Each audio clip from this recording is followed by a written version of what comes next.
A man is sitting in on a murder trial. He suddenly feels short of breath and his heart races. He vomits uncontrollably in the bathroom. When he gets home, he is even more mentally distracted.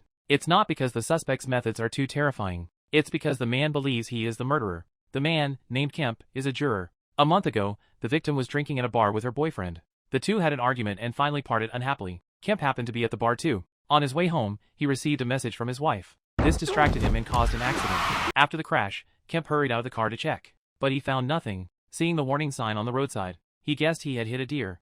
Early the next morning, a climber found a body nearby. The forensic examination determined that the woman died the previous night.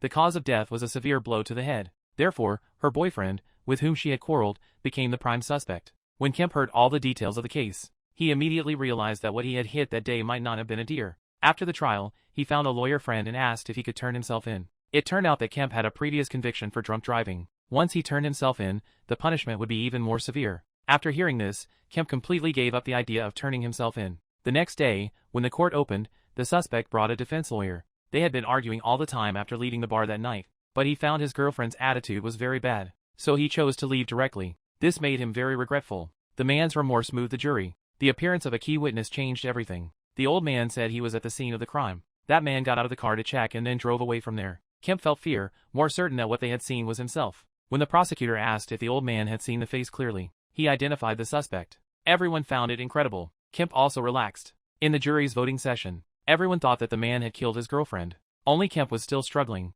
Although he had given up the idea of turning himself in, he didn't want to wrong an innocent person. He suddenly thought of a point. The incident happened at midnight and it was raining heavily. An old man couldn't have seen clearly. But this point was rejected by everyone. Their task was not to judge the truth of the evidence, but to give a conclusion to the case. But the uncle opposite agreed with Kemp's view. He was a retired detective.